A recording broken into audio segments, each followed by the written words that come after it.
Our guest this week on Veterans Chronicles is retired U.S. Army General Ann Dunwoody. She was the first woman in American military history to achieve a 4-star rank. She is also the author of A Higher Standard, Leadership Strategies from America's First Female 4-Star General. And General, thanks very much for being in studio with us. It's great to be here. Thank you. Let's start at the beginning. Where were you born and raised?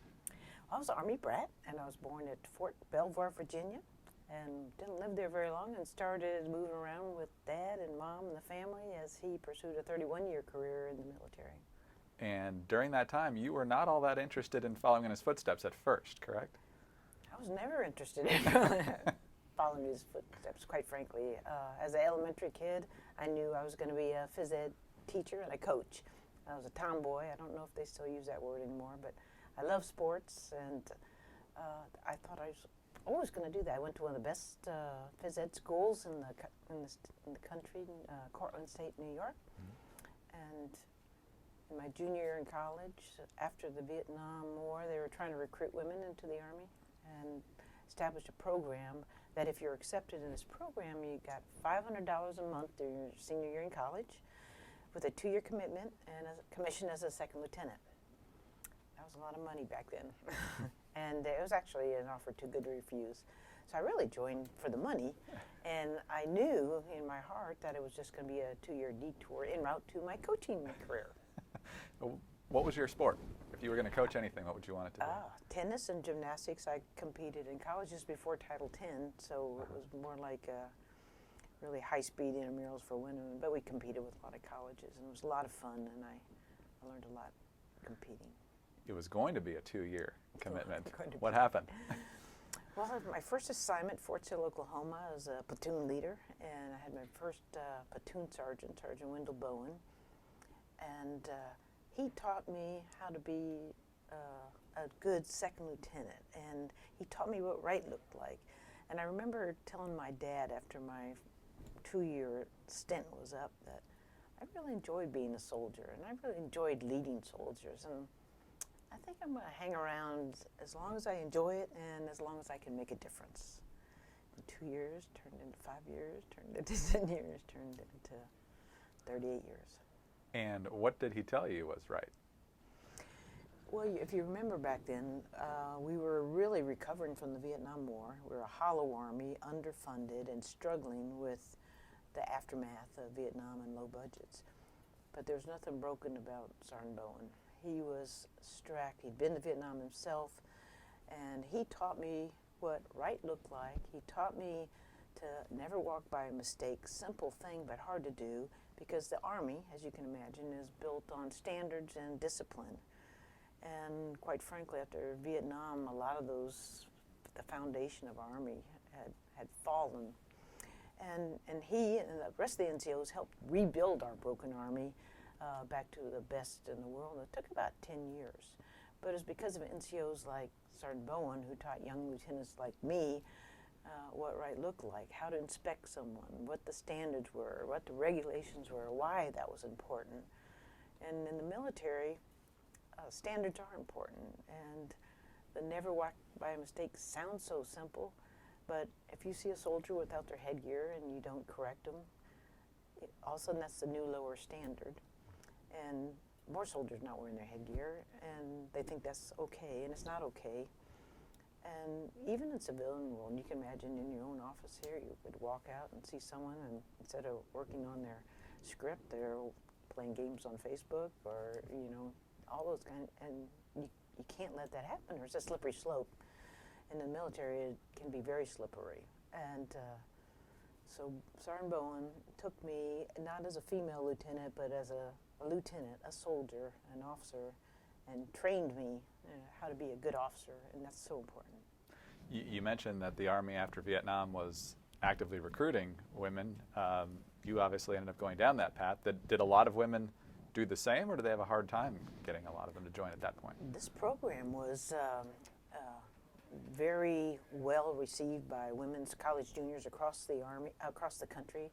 And so I met a phenomenal group of women going through this program, which dispelled a lot of my own perceptions of what the Army was like and what women did in the Army and how talented this whole pool of women they reached out to bring in. And many of them joined the program knowing that this is what they wanted to do. I was not one of them. I just did it because I thought, this is going to give me some money right now.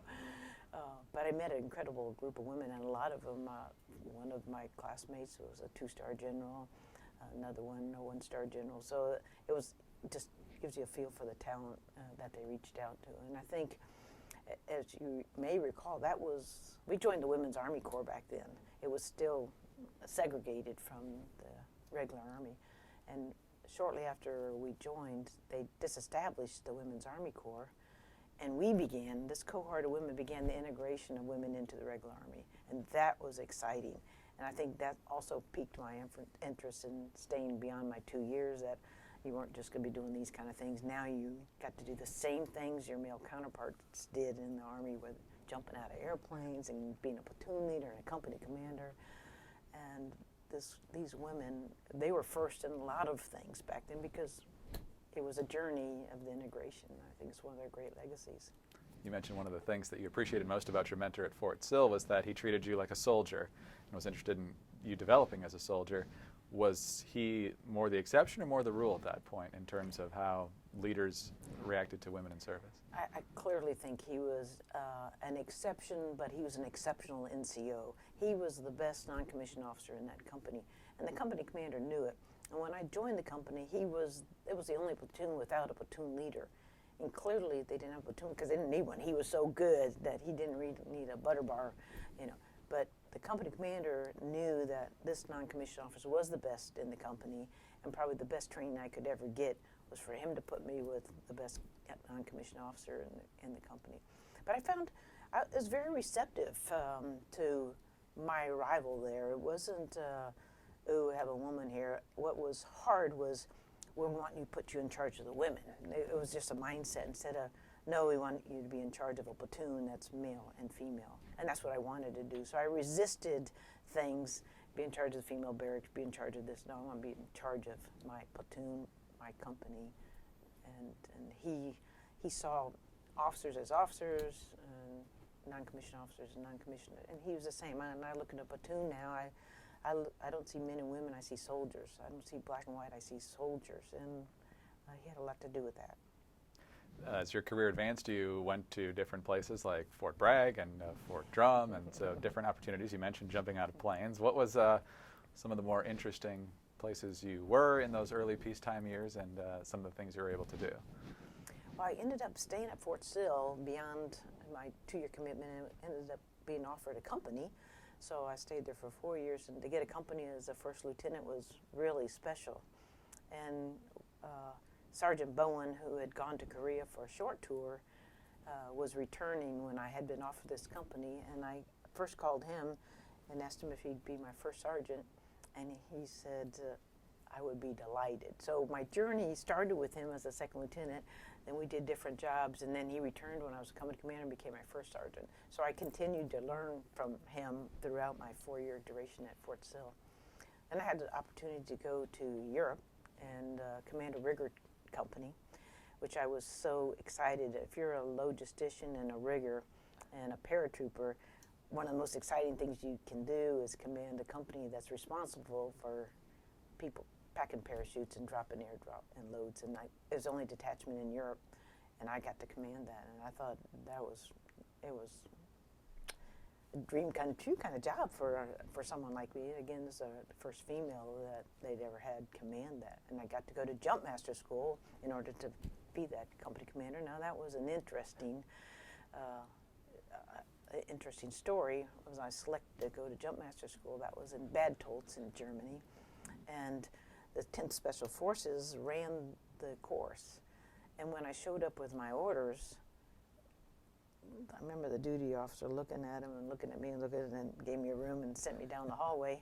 And I go down the hallway and I open the door, and there's just male paratroopers laying on the other bunk, and they're all 2 bunk rooms back then. And he looks at me and I look at him, and we go back to the duty officer. And even, all the rooms are two bunks, but they're not co-ed. And they said, we thought there was a typo in your orders. We thought it was going to be Andy Dunwoody showing up here, and we'd never had a female attend jump master school. So they got it all sorted out, and I it's one of the toughest schools I had ever been to, and but great leadership, great course. Passed it and got on back to the rigger company, and I ended up staying in the company for at least 30 months, which was very exciting. And then back to the States, in D.C., personnel business. I had a variety of jobs, and then to Leavenworth, where I met my husband in Command General Staff College for a year, and then from there I got to go to the 82nd, and that was, I had never been in a division before, and to be a jump master and a rigger and a paratrooper, and ultimately get to go to the All-American Division, which we called it, center of the universe, everyone thought, and to be assigned to the 82nd was just another dream come true. Now, getting there wasn't so easy, but and arrival there was a little difficult, but it turned out to be a wonderful assignment. About a minute before our first break here, General Dunwoody, a lot of what you were doing, especially as you advanced in your career, was being a logistician, as you mentioned earlier. Quartermaster, I guess, is the term earlier on in your career. What about that work appealed to you so much? Logistics is really tough business, and what I wanted to do as a logistician is make sure that the warfighters had what they needed when they needed, and they didn't need to worry about logistics. They could focus on the warfighting piece. And when you think about the operation, especially the kind we're in today, Afghanistan, a landlocked country, and we've been there almost 15 years, and they've never gone without fuel, bullets, fuel. And this is a country about the size of Texas, with 18,000-foot mountains. About 2% of the roads are paved. Many of the outposts are resupplied by mule and airdrop. I mean, how exciting, though. To me, that's exciting to figure out how do you get all that stuff so that they are not fearful that they'll ever run out, and they have what they need to be able to do their mission. So it's become a lot more complicated than in the old days when it was a linear battlefield where you push the stuff forward and worked right back, and now this asymmetrical battlefield that we operate on today, and the tonnage. Think any other country that could have done a Desert Storm where we pushed all that supplies there in that kind of time, or traded out 8 of 10 divisions during OEF and OIF at the same time. It's incredible work, but it was exciting to me. And we'll certainly talk about that more as time goes on. General, we'll take a short break. We'll be right back on Veterans Chronicles with General Ann Dunwoody. We're back on Veterans Chronicles. I'm Greg Columbus. Thanks for being with us. Our guest today is retired U.S. Army General Ann Dunwoody, the first female 4-star general, first 4-star officer among females in American military history. Her book is A Higher Standard. We'll talk about that a little bit as well. Let's talk about the Gulf War. We're just talking about the logistics for that. That's the first kind of really hot military action outside of some smaller operations in your military career. You had 2 roles at that time. You were an executive officer and a division parachute officer for the 407th Supply and Transportation Battalion in the 82nd Airborne. What exactly did those roles entail? I was XO first, and that's executive officer to a battalion, and it's the largest battalion in the 82nd Airborne Division because it includes the riggers. And you really are the right-hand person to the battalion commander. Run the administrative, make sure the staff is doing the personnel, the logistics, the operation piece. You really have a hand in synchronizing the staff for the commander so that he can run the battalion. And my time as an XO just about came to an end 1 year, right before the Desert Storm, when I became the division parachute officer, and the division parachute officer became the executive officer. The division parachute officer, which used to be a male-coded position when I first got to the division, one of my great, I think, the fun things was to be able to be slotted and have the confidence of the command and the division commander to be put in that position as a female. So that was exciting to me. Little did I know we were going to be deploying to Desert Shield, Desert Storm at the time, and we would not end up conducting any airdrop operations over there. So my time as a division parachute officer, compared to other parachute officers, the amount of airdrops that you'd normally do and parachute drops were limited because we were deployed. That said, I was able to deploy with the division and do airdrop planning for the division commander. And even though at the time we didn't know we wouldn't be doing airborne operations or drop-in supplies, So the opportunity to deploy with the division in your current position, mine that time as a division parachute officer, and do your job in wartime as you do in peace was also really exciting to me. It never became a reality, but we brought parachutes over there. We knew where we were going to drop them. We brought rigging lines up so we could, if called on, if it became a contingency, we were able to do that. And it was fun to have the opportunity to set up that kind of operation in support of Desert Steel.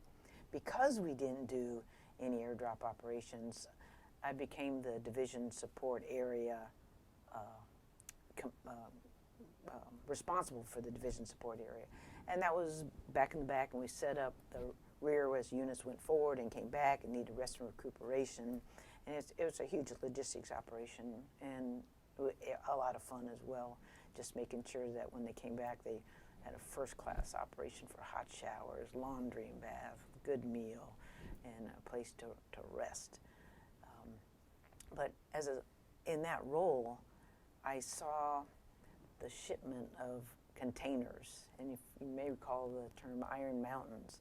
For Desert Storm, we opened the floodgates, we shipped a ton of stuff there to Desert Storm. We didn't know what was in the containers, we couldn't see the containers, we just wanted to make sure they had it. And as a result, containers would stack up at the ports, and we didn't know what was in them, and we couldn't get the right stuff to the right place, and stuff went to the wrong place at the wrong time. Now, the operation was successful, but at great expense. And that was probably the second time after being a lieutenant accountant for property that I said we really need to fix our ability to see ourselves so when we ship it, we know what we have. We sent back over 20,000 containers that were unopened after the war ended. It was very expensive.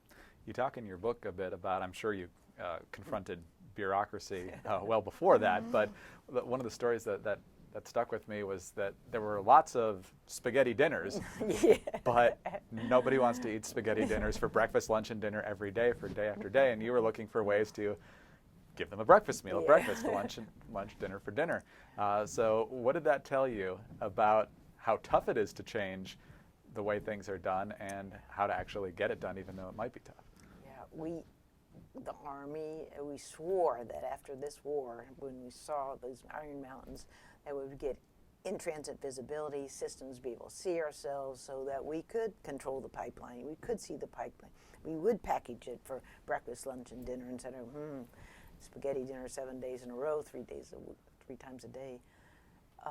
But the tendency, when you come back after operation and the money goes down, things like combat service support systems, which are seen as a little less sexy than high-speed bullets or better tanks and weapon system, tend to keep falling off the funding stream, and that's what happened. We couldn't get the system funded, and by the time we started OEF1, we were in the same boat of embryonic stages of radio frequency tags and systems, but they weren't very effective.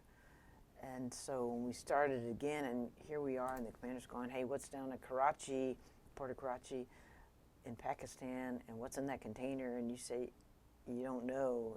It's embarrassing first, it's expensive, and we just had to fix that piece. We had to start a campaign to address at every level to get the systems we needed as logisticians, just like the operator for Intel real-time data, operational system real-time data, and we had latent stubby pencils, spreadsheets, toilet paper to try and keep track of property and equipment. Amazing. General, we'll take another short break. We'll be right back with the final segment of our conversation with retired U.S. Army General Ann Dunwoody.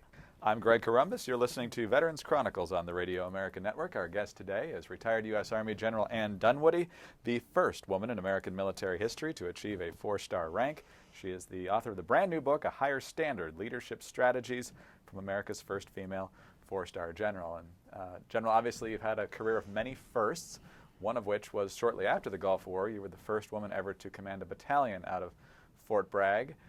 What was that like? And at that point, were you starting to think that there may be quite a few more firsts in this career? I don't think I ever thought about more firsts, but it was an exciting time to be selected to command in the 82nd. I had already served there for 4 years now. it was a struggle to get in because they still want that, what are we going to do with you, a female, in the 82nd? That was the only field grade at the time. And so getting in and establishing yourself was something you just had to do. Start out in a job, not a sexy job or a great job, but do your best. And like most cases, most individuals, they recognized you're capable and you're professional and gave me other opportunities. So when the battalion command list, I figure I've been there 4 years. If I'm lucky enough to be selected, I'll probably be someplace else. And the reality, when I got selected to be the commander of the 407th Supply and Transport Battalion, it was probably one of the happiest days of my life, next to graduating from Jump Master School, to be able to command in a division I've come to know and love, and also realize how important that mission was.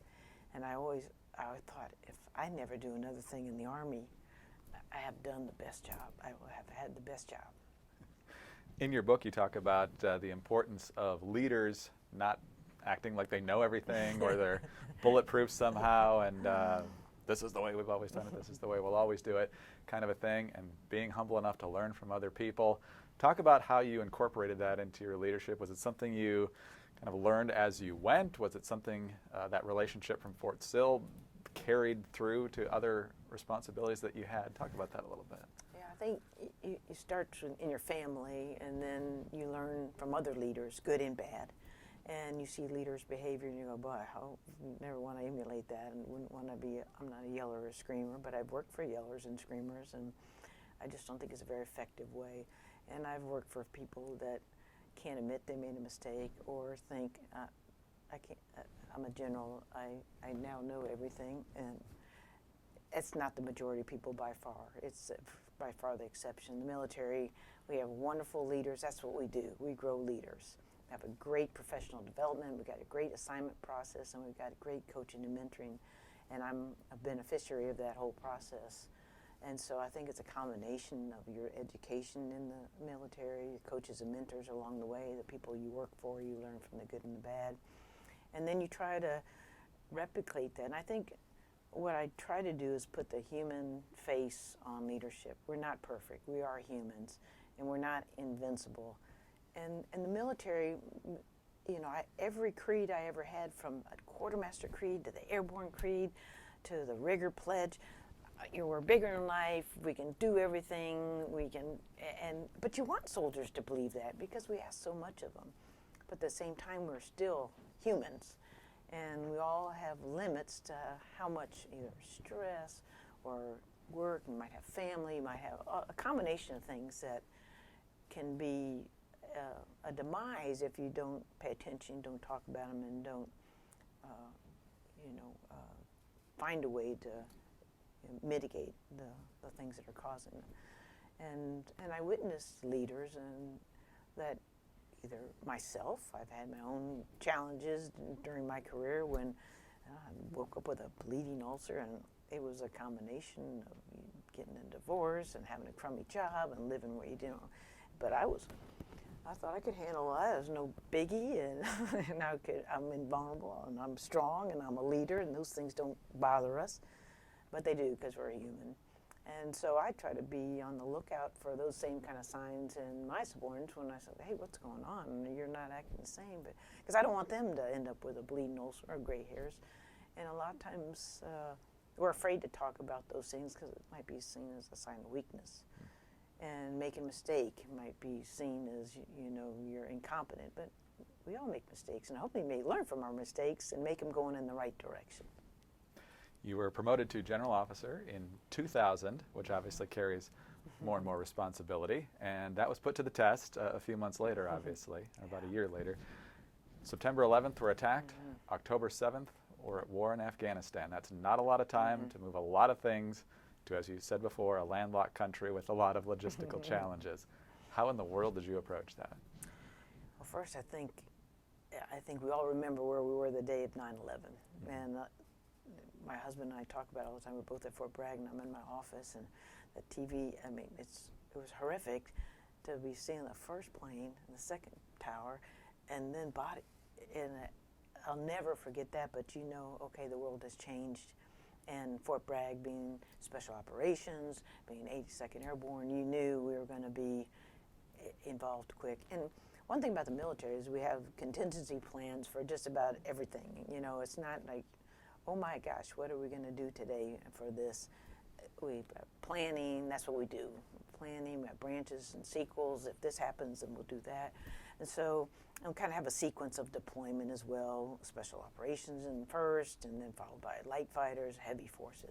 So we kind of have a battle rhythm to address those, because that's what we do for a living and that's what's expected of us.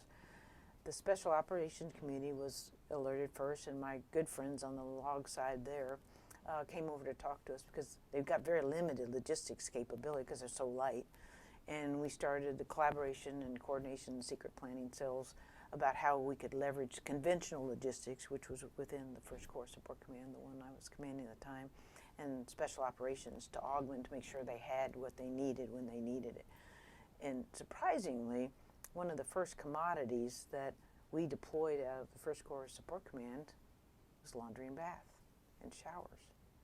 And people, you know, that just kind of stuns them, but people are in a landlocked country, there's no infrastructure, and that's one of the biggest quality of life things you could have, and there is nothing there. So we started the deployment, and then we planned for the larger deployment when we kind of got the sequence of events of units, and when they were planning how much support, what they had with them, organic, and then planned the follow-on and the replenishment and the retrograde, and it's a life cycle of logistics.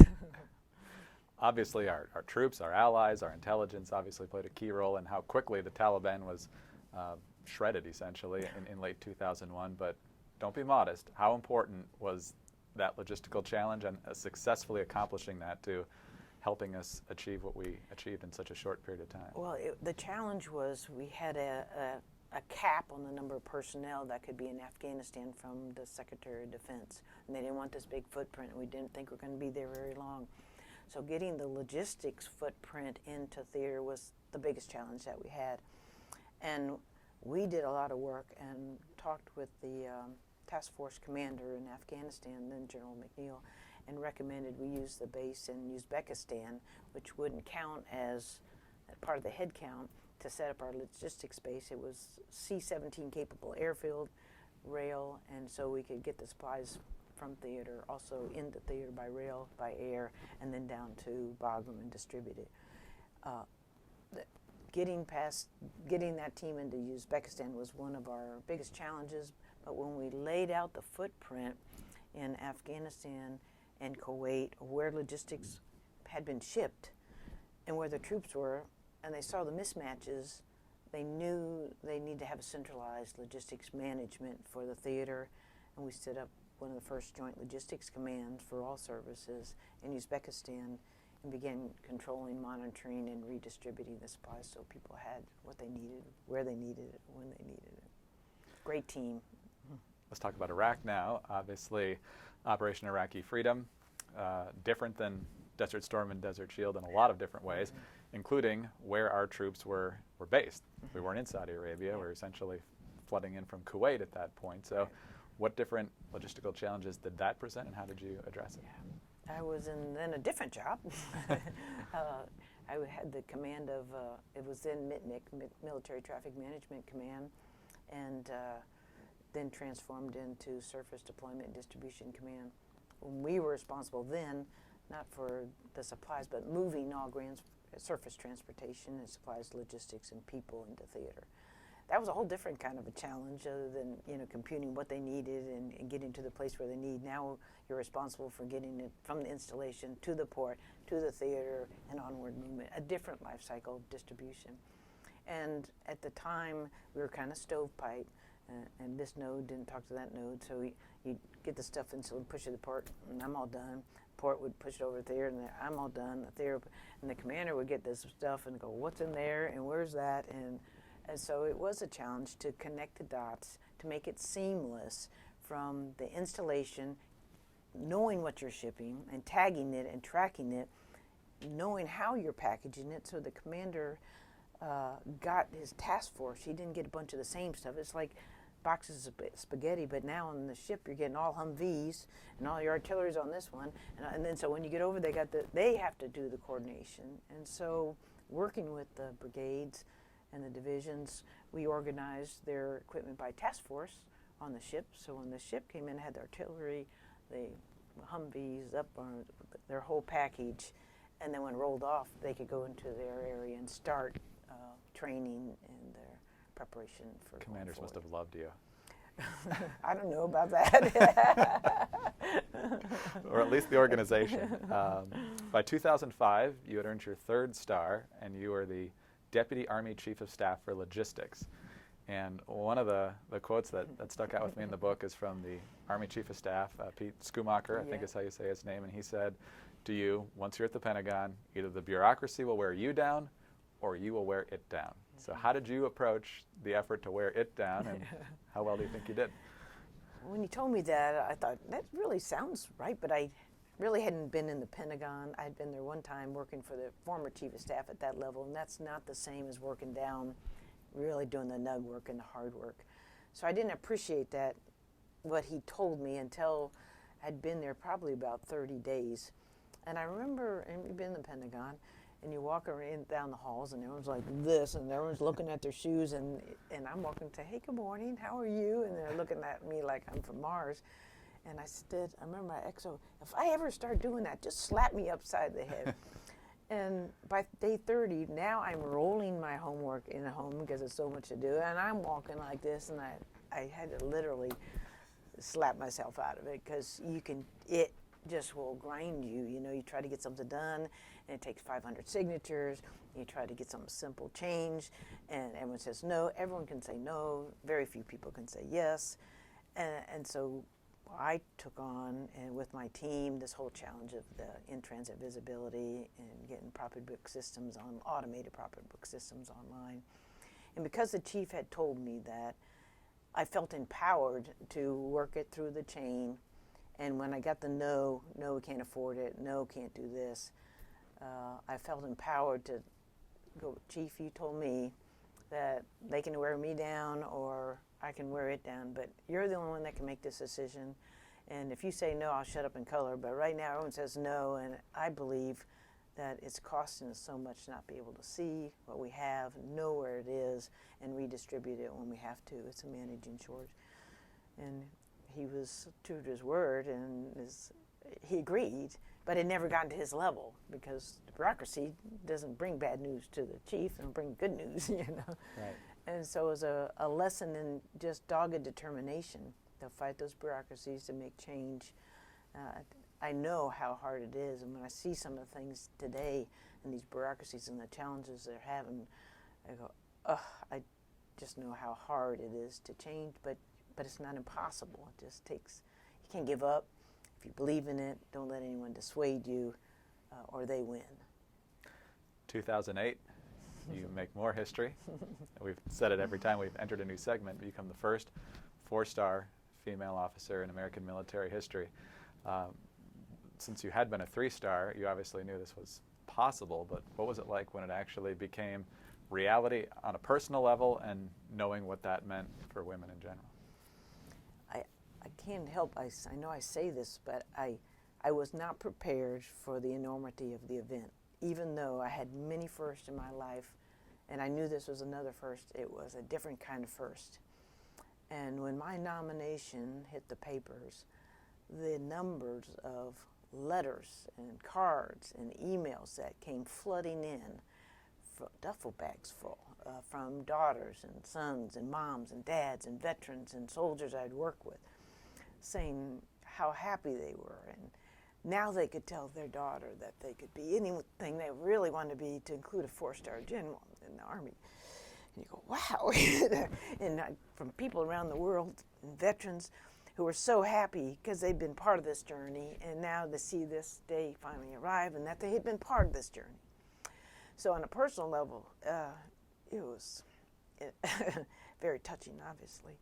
And then the responsibility of being selected to be the AMC commander, whew, when you look at what you're going to do, 69,000 people, $60 billion, it's daunting, it's overwhelming. But what I knew Was that I was very qualified. The Army prepared me well. I was very excited, and I was just so delighted to be the one selected to lead that great organization at such a critical time. Last topic, you've gotten wonderful reviews from General McChrystal. General Ordierno said you're the best logistician in the history of the U.S. Army. Whether or not you agree with that, He's not that old.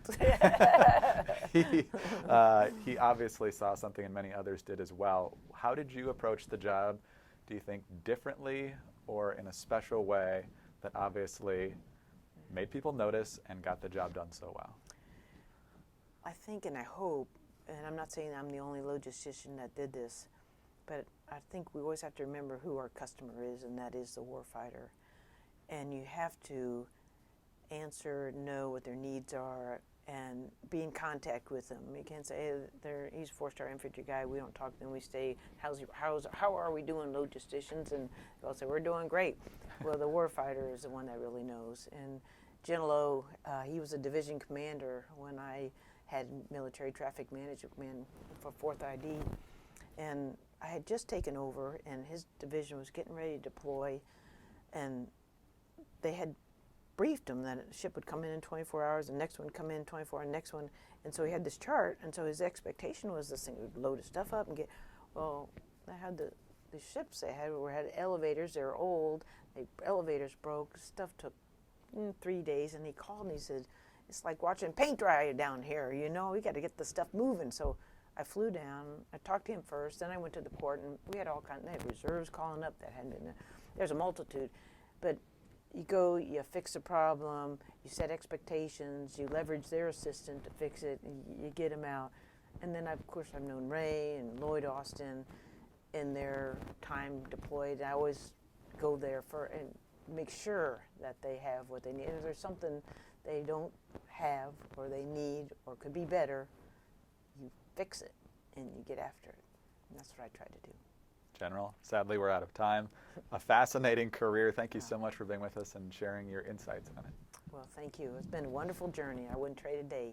Fantastic. Retired U.S. Army General Ann Dunwoody, the first woman in American military history to achieve a 4-star rank. She's also the author of A Higher Standard, Leadership Strategies from America's First Female 4-Star General. I'm Greg Corumbus. This is Veterans Chronicles.